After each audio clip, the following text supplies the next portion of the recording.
बातमीपत्रात आता पाहूयात गल्लीपासून ते दिल्लीपर्यंतच्या ताज्या घडामोडींचा धावता आढावा। धार्मिक विधी आणि दैवी शक्तीच्या नावाखाली महिलांचं शोषण केल्याचा आरोप असलेल्या अशोक खरात प्रकरणात न्यायालयाने महत्त्वाचा निर्णय दिलाय। 6व्या गुन्ह्यात विशेष तपास पथकाने खरातचा ताबा घेतल्यानंतर त्याला न्यायालयात हजर करण्यात आलं।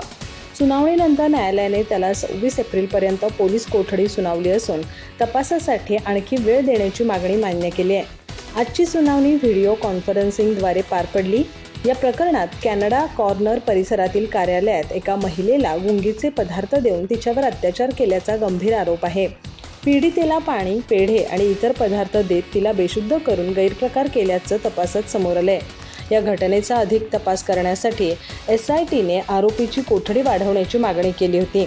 सरकारी पक्षाने न्यायालयात मांडलेल्या युक्तिवादात सांगितलं की हा गुन्हा अत्यंत गंभीर स्वरूपाचा आहे। आरोपी महिलांना दैवी शक्ती असल्याचं सांगून घाबरवत होता। तसंच पीडितेच्या कुटुंबावर संकट येईल अशी भीती दाखवत तो दबाव टाकत होता। या प्रकरणात आणखी कोणते प्रकार घडले आहेत याचा शोध घेण्यासाठी आरोपीची प्रत्यक्ष ताबा आवश्यक असल्याचं सरकारी वकिलांनी स्पष्ट केलंय। या प्रकरणात आणखी कोणते प्रकार घडले आहेत का याचा शोध घेण्यासाठी आरोपीचा प्रत्यक्ष ताबा आवश्यक असल्याचं सरकारी वकिलांनी स्पष्ट केलंय। अमेरिकन राष्ट्राध्यक्ष डोनाल्ड ट्रम्प यांनी भारताला नरक म्हणणं हा 140 कोटी भारतीय जनतेचा, भारताच्या हजारो वर्षांच्या समृद्ध इतिहासाचा आणि भारतीय विचारांचा अवमान आहे। ट्रम्प यांनी पंतप्रधान नरेंद्र मोदी यांच्याकडूनच प्रेरणा घेत ही टीका केली आहे, असा घणाघात काँग्रेसने पंतप्रधान मोदींवर निशाणा साधताना केला आहे। अमेरिकन राष्ट्राध्यक्ष डोनाल्ड ट्रम्प यांनी गुरुवारी भारताचा उल्लेख नरक असा केला होता। त्यांच्या या विधानावर राजकीय वर्तुळातून संतप्त प्रतिक्रिया येत आहेत। या पार्श्वभूमीवर काँग्रेस सरचिटणीस सचिन सावंत यांनी त्यांच्यावर निशाणा साधला आहे। ते म्हणाले, मोदी मित्र डोनाल्ड ट्रम्प यांनी भारताला नरक म्हणणं हा 140 कोटी भारतीय जनतेचा, भारताच्या हजारो वर्षांच्या समृद्ध इतिहासाचा आणि भारतीय विचारांचा अवमान आहे। मोदींनी स्वतः परदेशात जाऊन पूर्वजन्मात पाप केलं म्हणून भारतात जन्म झाला असं लोक म्हणायचे, असं म्हणून याच समकक्ष भारताचा अपमान केला होता। त्यामुळे कदाचित मोदींकडून ही प्रेरणा ट्रम्पने घेतली असावी। परंतु या ट्रम्पना मोदी ठणकावून सांगणार नाहीत, म्हणून आपण हे सांगणं आवश्यक आहे की जगाला अमेरिकेचा शोध हा भारतामुळे लागला। कोलंबस अमेरिकेच्या नव्हे तर भारताच्या शोधात तिथे पोहोचला आणि सगळं जग हे भारत कुठे आहे याचा शोध घेत होतं, अमेरिका कुठे आहे याचा नव्हे, असंही ते म्हणाले। सचिन सावंत म्हणाले, अमेरिकेतील मूळ रहिवाशांना नेटिव्ह इंडियन्स म्हणतात। अमेरिकेचा शोध घेणाऱ्यांना तो भारतच वाटला होता। बरं, भारत हा जगाला आध्यात्मिक उन्नती आणि नैतिकता मार्गदर्शन करणारा देश आहे। विश्वशांती आणि विश्वबंधुत्वाचा पुरस्कार करणारा देश। हिंदू, बौद्ध, सीख, जैन इत्यादी अनेक धर्मांचा जन्म भारतात झाला। भारत हा महात्मा गांधींचा देश आहे, ज्यांच्या प्रेरणेने अमेरिकेत मार्टिन ल्युथर आणि दक्षिण आफ्रिकेत नेल्सन मंडेला कृष्णवर्णीयांच्या अधिकारांसाठी लढले। शिवाजी कोण होता या पुस्तकाच्या वादातून निर्माण झालेल्या प्रकरणाने आता राजकीय रंग घेतला असून आमदार संजय गायकवाड यांच्या वक्तव्यावर खासदार शाहू महाराज छत्रपती यांनी तीव्र नाराजी व्यक्त केली आहे। कोल्हापूरमध्ये माध्यमांशी बोलताना त्यांनी गायकवाड यांच्या वक्तव्याची कडाडून टीका केली आणि अशा प्रकारची भाषा जनतेला मान्य होणार नसल्याचं स्पष्ट केलं। शाहू महाराज छत्रपती म्हणाले की सार्वजनिक जीवनात असलेल्या व्यक्तींनी बोलताना जबाबदारीची जाणीव ठेवली पाहिजे। कोणाबद्दल काय बोलायचं याचं भान नसणं ही गंभीर बाब आहे। गायकवाड यांनी केलेलं वक्तव्य अजिबात योग्य नसून त्यावर सरकारने तातडीने कारवाई करावी असं त्यांनी नमूद केलं। आमदारकी रद्द करण्याबाबतचे नियम मला ठाऊक नसले तरी त्यांच्या वर्तनावर कठोर पावलं उचललीच पाहिजेत असंही त्यांनी सांगितलं। या प्रकरणात पुढे बोलताना शाहू महाराजांनी सरकारवरही अप्रत्यक्ष टीका केली। काही गोष्टींवर त्वरित निर्णय होत नाहीत अशी परिस्थिती असल्याचं त्यांनी सूचित केलं। त्यामुळे या प्रकरणात सरकारने योग्य ती कारवाई लवकर करावी अशी अपेक्षा त्यांनी व्यक्त केली। गायकवाड यांच्या वक्तव्याचा निर्णय आता जनता देईल असंही त्यांनी ठामपणे म्हटलं। दरम्यान या वादाच्या पार्श्वभूमीवर शिवाजी कोण होता या पुस्तकाचे प्रकाशक प्रशांत आंबी यांनी कोल्हापूरच्या राजारामपुरी पोलीस ठाण्यात तक्रार दाखल केली आहे। मात्र पोलिसांनी तातडीने गुन्हा दाखल करण्यास नकार दिला असून कायदेशीर सल्ला घेतल्यानंतर पुढील निर्णय घेऊ असं सांगितलं आहे। या भूमिकेमुळेही चर्चांना उधाण आलंय। पश्चिम बंगालमध्ये यंदा विक्रमी मतदान झालं असून हे मतदान ममता बॅनर्जी यांच्या विरोधातील जनक्षोभ दर्शवतं। मुघलशाही पद्धतीने काम करणाऱ्या ममता बॅनर्जी आता घरी जाणार हे निश्चित आहे, अशा शब्दात राज्याचे महसूल मंत्री चंद्रशेखर बावनकुळे यांनी पश्चिम बंगालच्या राजकीय परिस्थितीवर भाष्य केलं. नागपूर येथे माध्यमांशी बोलताना त्यांनी राज्यातील पाणी टंचाई आणि देवस्थान जमिनींच्या कायद्याबाबतही महत्त्वपूर्ण माहिती दिली. चंद्रशेखर बावनकुळे म्हणाले की राज्यातील मराठवाडा, विदर्भ आणि पश्चिम महाराष्ट्रातील असा काही भाग आहे जिथे दुष्काळी परिस्थितीमध्येही पाणी कमी पडत असतं. त्या परिसरात जलसाठे कमी आहेत. त्या परिसरात काळजी घ्यावी लागते. यावर काय उपाययोजना करता येतील आणि जनतेला कसं पाणी मिळेल यासाठी आमचे प्रयत्न सुरू आहेत. जलसाठे खाली करणं, बंधाऱ्यांना पाणी अडवणं, रेन वॉटर हार्वेस्टिंग करणं अशा अनेक उपाययोजना आपण सर्वच जिल्हाधिकाऱ्यांना उपाययोजना सुचवल्या आहेत.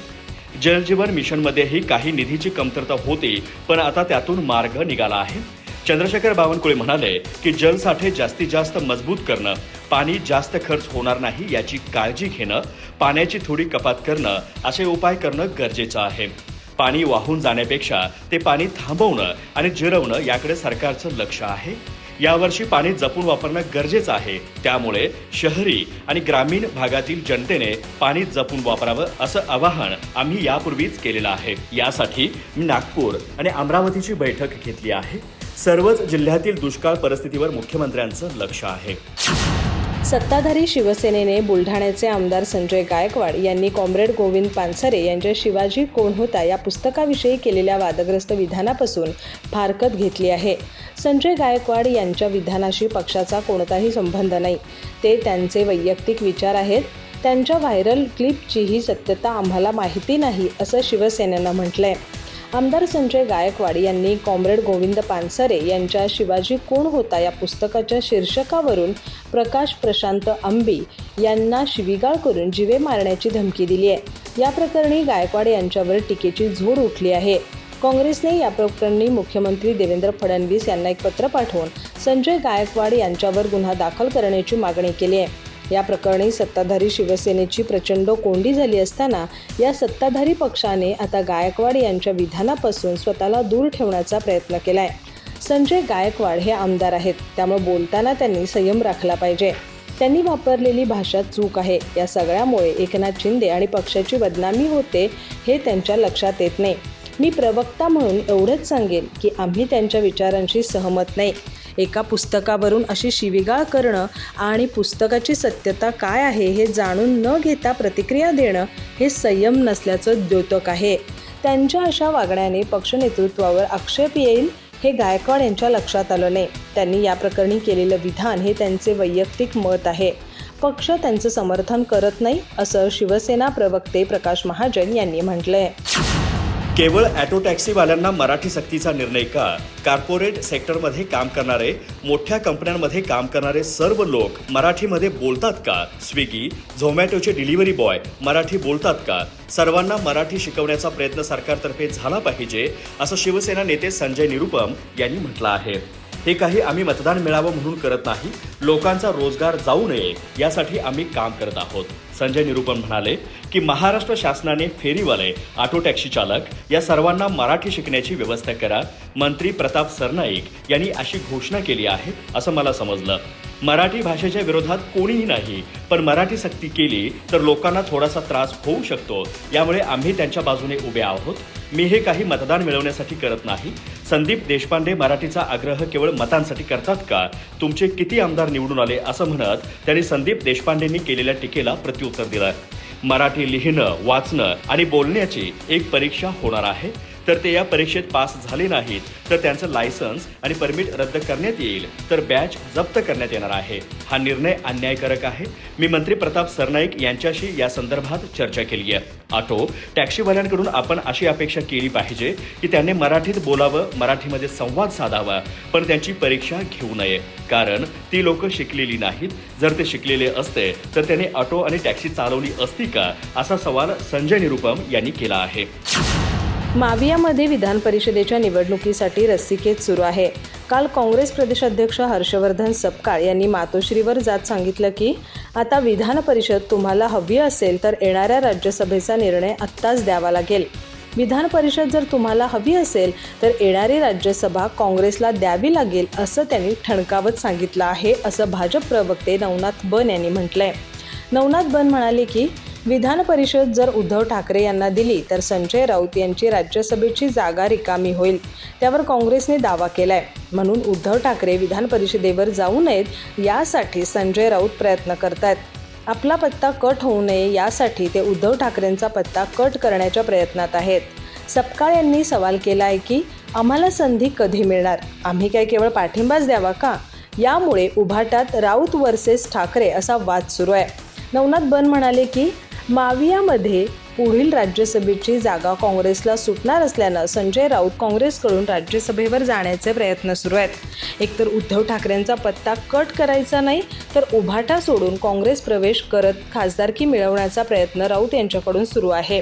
संजय राऊत यांना काँग्रेसरत्न पुरस्कार दिला पाहिजे, कारण काँग्रेसमध्ये राहुल गांधी सुद्धा जेवढी बाजू मांडत नाहीत तेवढी चांगली बाजू राऊत मांडत असतात. ते खातात उभाट्याचे आणि गातात काँग्रेसचे असा टोला बन यांनी लगावला आहे. त्यांच्याकडे काँग्रेस नेतृत्व दिलं तर काँग्रेसला अच्छे दिन येऊ शकतात. मराठीला जो विरोध होत आहे तो एकनाथ शिंदे यांच्या गटाकडून होत आहे हे तुम्हाला माहीत आहे का? एकनाथ शिंदेंच्या गटामध्येच या संदर्भात विरोधाची भूमिका आहे. मंत्री प्रताप सरनाईक यांनी जी भूमिका घेतली आहे ती महाराष्ट्राच्या हिताची आहे. त्यांच्या भूमिकेला विरोध करणारे मराठी माणसांचे आणि महाराष्ट्राचे शत्रू आहेत असं उभाटाचे खासदार संजय राऊत यांनी म्हटलं आहे. मुख्यमंत्री देवेंद्र फडणवीस, उपमुख्यमंत्री एकनाथ शिंदे, सुनेत्रा पवार यांनी ही भूमिका योग्य आहे असं सांगितलं पाहिजे. संजय राऊत म्हणाले की शिवसेना या भूमिकेसाठी अनेक वर्षांपासून लढत आलेली आहे. महाराष्ट्रात मराठीला विरोध करत लोक इथे कसं काय राहू शकतात असा सवाल राऊत यांनी केला. तुम्ही ज्या राज्यात आहात तिथली भाषा तुम्हाला आलीच पाहिजे हे बाळासाहेब ठाकरेंची भूमिका होती. ती सर्व प्रदेशातील मातृभाषेसाठी होती. संजय राऊत म्हणाले की विधान परिषदेच्या निवडणुकीसाठी काँग्रेस प्रदेशाध्यक्ष हर्षवर्धन सपकाळ यांनी मातोश्रीवर येत उद्धव ठाकरे यांच्याशी चर्चा केली. यासोबतच येणाऱ्या लोकसभेच्या निवडणुकीबद्दल सुद्धा दोघांमध्ये चर्चा झाली. यावेळी त्यांचा आग्रह होता की राज्यसभेसाठी आपण शरद पवार यांच्यासारखा नेता पाठवला आहे, तर विधान परिषदेच्या एका जागेसाठी उद्धव ठाकरे यांनी जावं ही आमची भूमिका आहे. मवियाच्या आमदारांसाठी तुम्ही सभागृहात असणं गरजेचं आहे, हेच मत सुप्रिया सुळे यांनी देखील व्यक्त केलं. अधिक माहिती आणि ताज्या घडामोडींसाठी आजच आमचे चॅनल सबस्क्राईब करा.